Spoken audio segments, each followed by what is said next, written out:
Let's go. Time is money.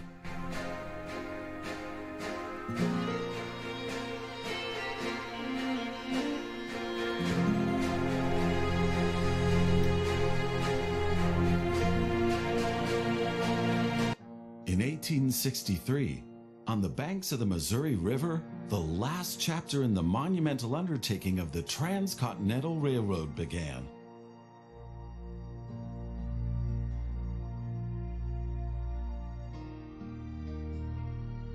The workers of the Union Pacific Railroad began laying their tracks westward from Omaha through the wild heart of the North American continent. Massive challenges awaited them. Away from all civilization, the country was vast, the weather ruthless, and the challenges tremendously energy-sapping. But there was a masterstroke of modern engineering to be accomplished, to tame the wilderness and to conquer it with steel, fire, and steam. Never before had anything like this been ventured, but the time was ripe. Greetings. My name is Thomas Clark Durand. Exactly, the head of Union Pacific. We will go down in history as the ones who created the Transcontinental Railroad. And that, my friend, is your job as chief engineer. I can't supervise everything here on site right now, as I have to meet with some politicians in Washington. First, you should familiarize yourself with the basic controls. Move the camera in all directions.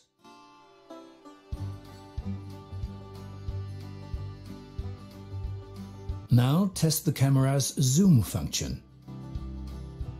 You can also rotate the camera. Give it a try. Very good.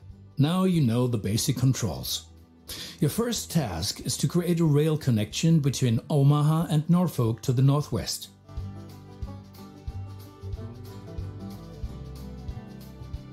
Both cities will need a station for this.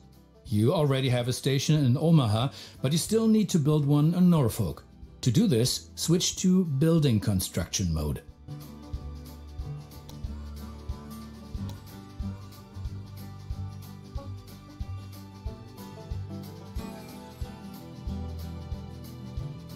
Very good. Now the two stations need to be connected with tracks. To do this, switch to track construction mode. Now plan the tracks between the stations in Norfolk and Omaha. To do this, select the two station tracks one after the other. Then pay for your track planning.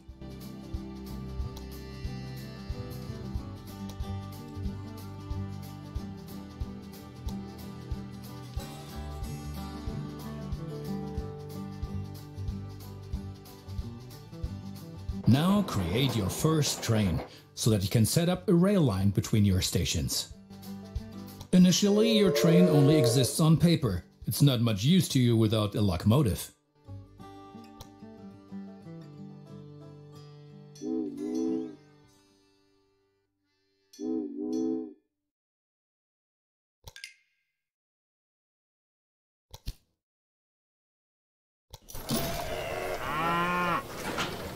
Very good.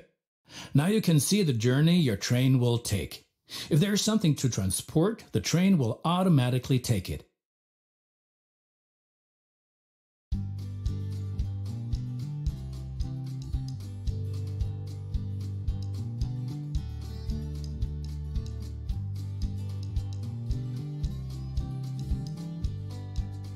However, as each locomotive needs water, sand, and lubricant on its journey, you have to place a supply tower along the route.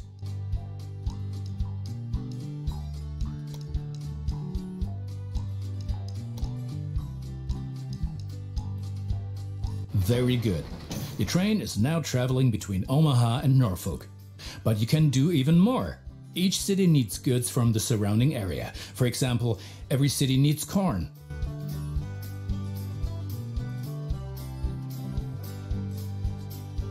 Look, there is a corn farm near Omaha. Until now, the corn has made it to the city in the conventional way, but we want to change that.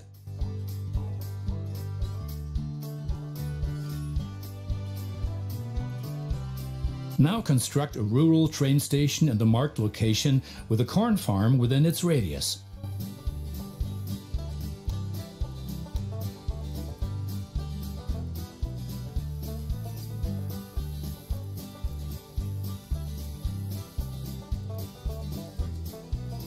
Now connect the new rural train station to the station in Omaha.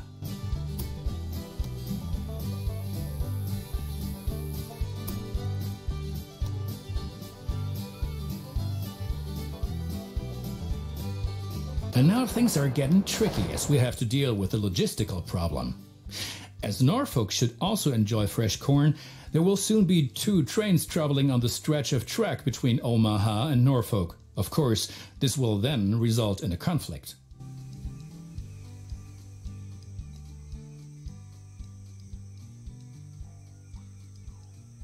Since trains cannot travel through each other, you'll need a side track between Omaha and Norfolk. This consists of 1 parallel track and 2 signals.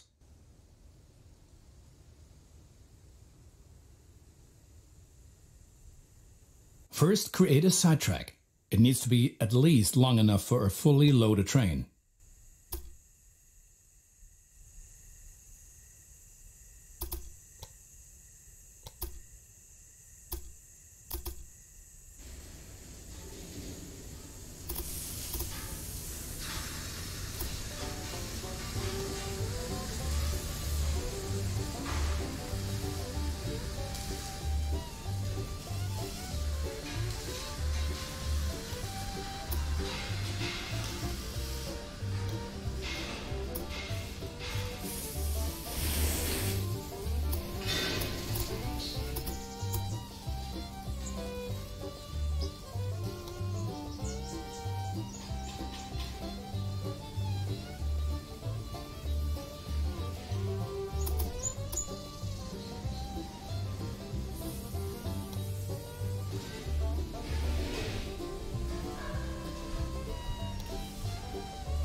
Excellent.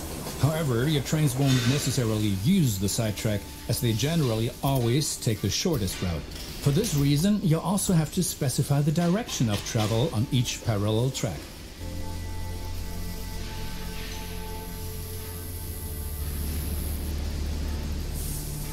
Now open building construction mode and set up a signal in the highlighted area pointing in the direction of the switch. Trains will then be able to stop here when the single track is in use.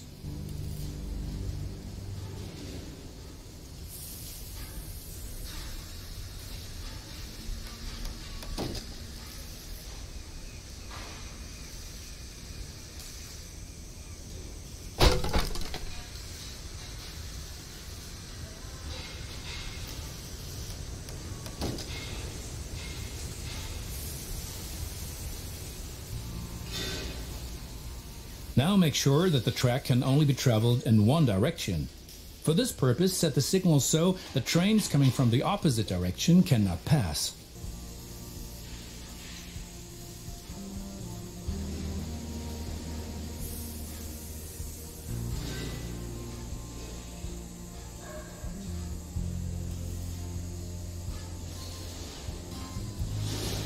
Excellent. Now do the same on the parallel track so that each parallel track has a different direction. Place a second signal in the highlighted area and block the track to trains coming from the opposite direction. Very good. I'm sure that wasn't at all easy. You will soon come to realize that signals are an important aid in guaranteeing smooth rail operations. You will find more information and tips under Hints and Tips.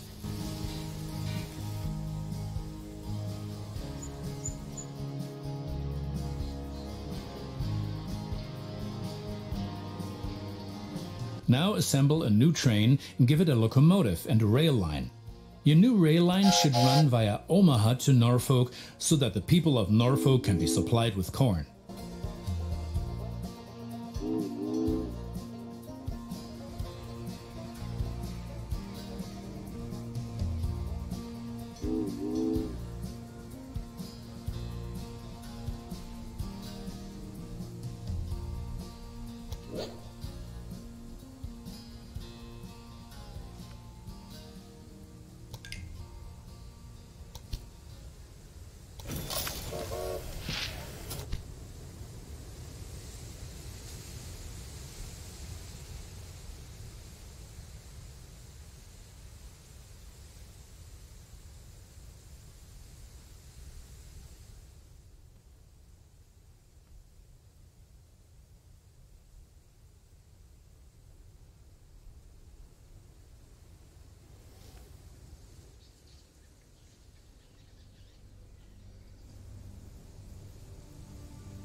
Excellent. The corn farm will automatically make use of your train because the cities along your rail line are demanding corn.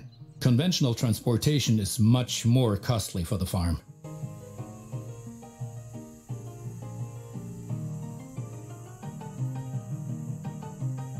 We're still missing something.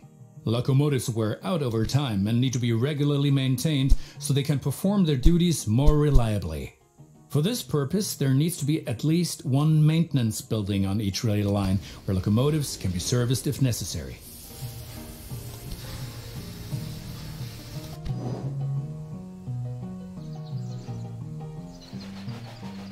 Right, we've been lollygagging for long enough.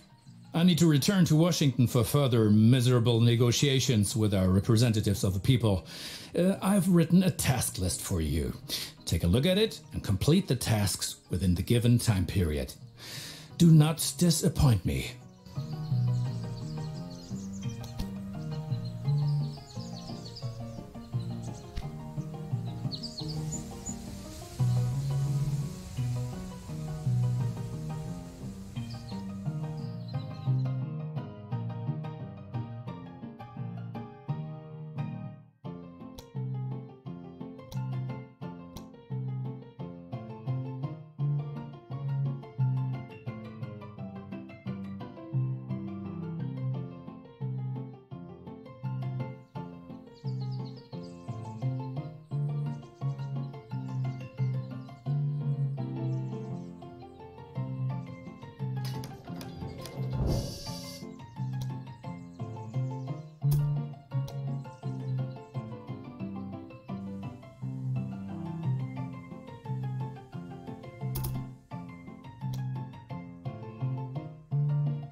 Good. That's finished. You're making progress.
Those politicians in Washington get on one's nerves. But now let's get back to your tasks. As you can see, Cheyenne is still a little town hoping for an upswing caused by the railroad connection, but a city will only attract new inhabitants if it is supplied with enough goods.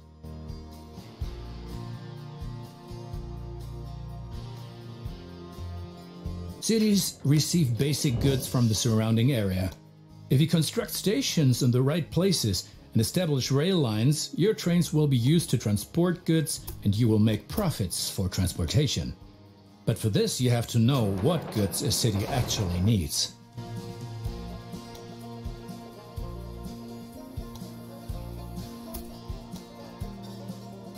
You can find out any city's current needs. Now select Cheyenne and view the city's demand for goods.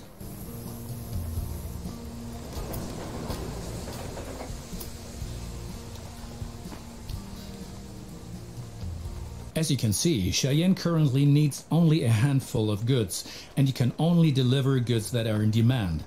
As the city grows, it will demand further goods. At the moment, you can supply grain and wood. Both of these goods are available to the north of Cheyenne.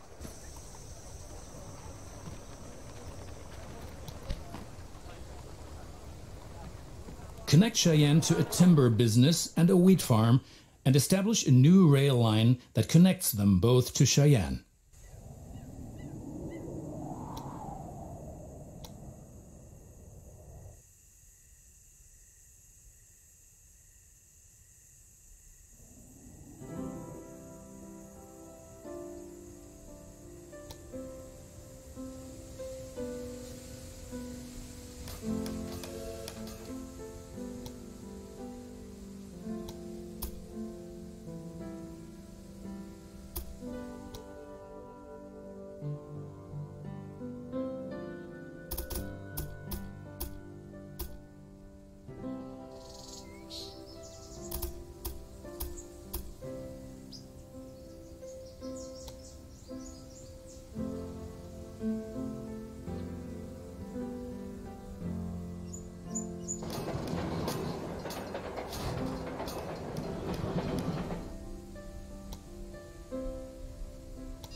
Well done.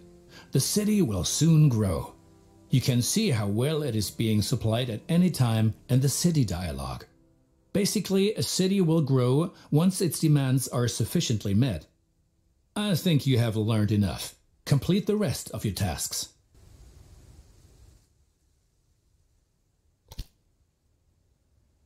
But you certainly won't have any success with so little capital. I might have not planned on this being a loss-making business, but I'll help you out this one last time.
Now you've managed to cross the Great Plains.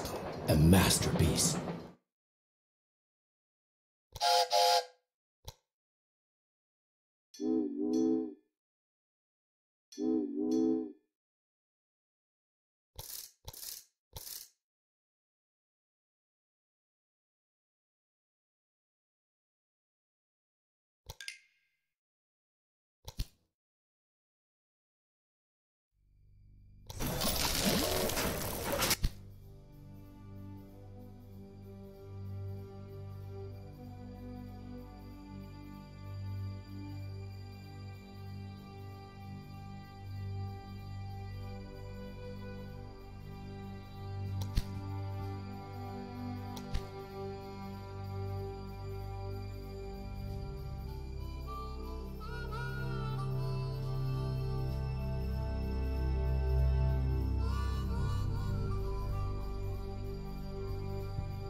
Cheyenne will flourish thanks to you.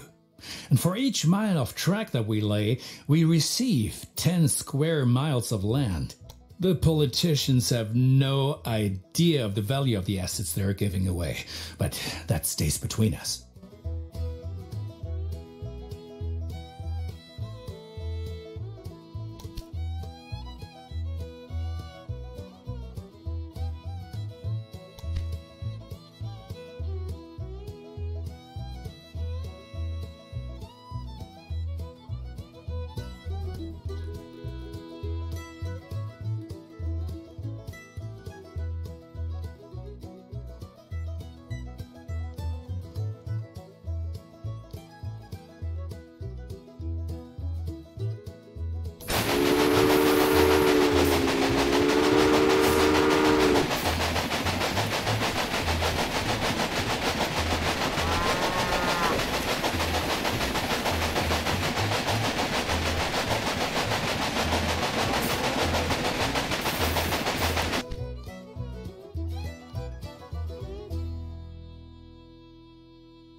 Yes, one more thing. Your company has also a research department to help you unlock new locomotives and other innovations. Open the research dialog to find out more about it. Here you will find the advances that can be achieved in the current era. Advances from previous eras are usually already active, but what the future holds, we do not know.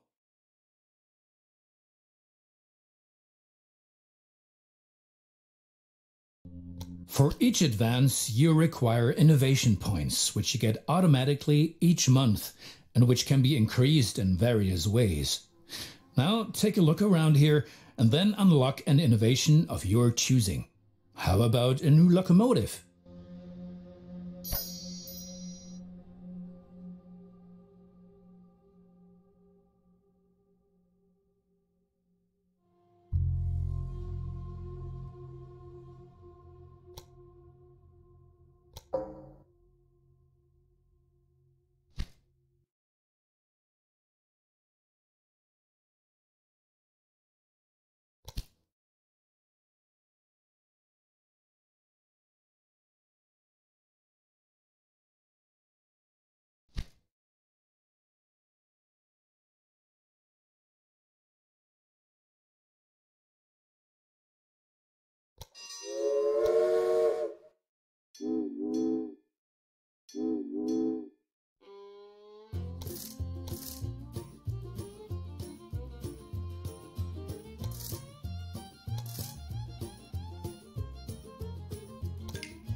My opponents say I'm lining my own pockets. These are, of course, hideous lies. And look at it this way. With the profits I'm making, I can invest much more. Jobs, jobs, jobs.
Well done. The citizens of Denver are impressed by the railroad.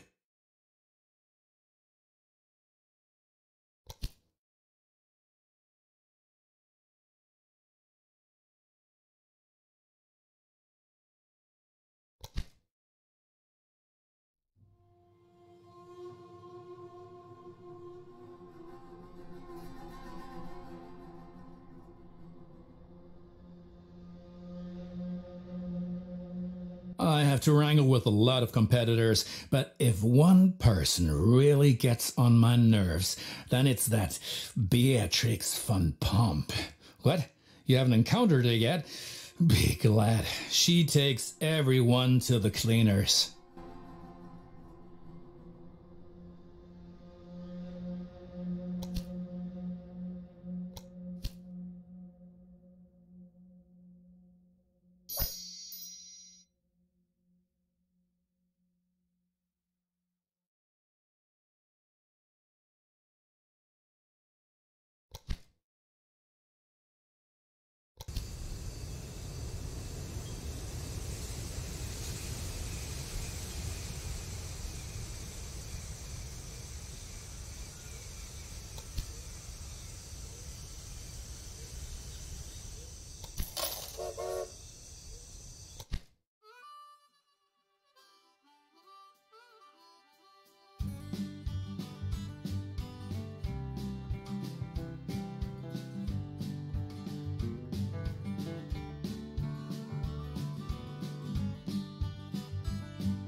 Excellent. Cheyenne is becoming a major railroad hub, and the credit is all ours.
Do you know that many people call the vast stretch of land between the Mississippi and California the Great American Desert?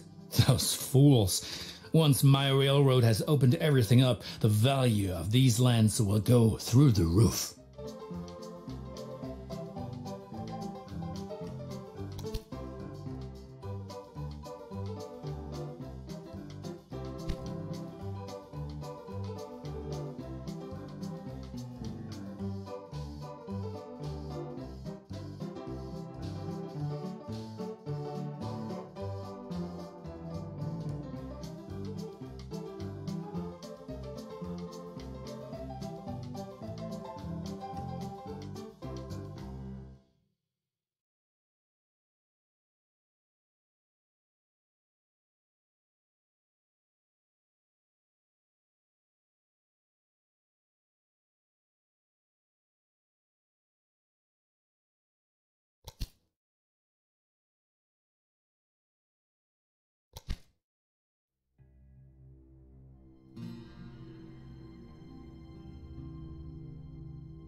In spite of all the challenges, the Union Pacific Railroad managed to cross the endless expanses of the Great Plains and conquer the merciless slopes of the Rocky Mountains.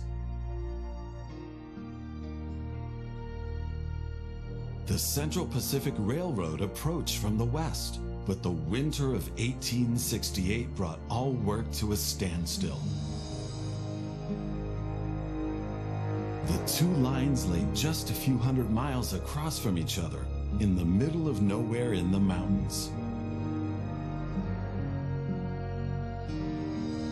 The dream of the first transcontinental railroad seemed to be within touching distance, but was buried by house-high masses of snow and blown away by icy snowstorms, a dream that had begun almost 4 decades before.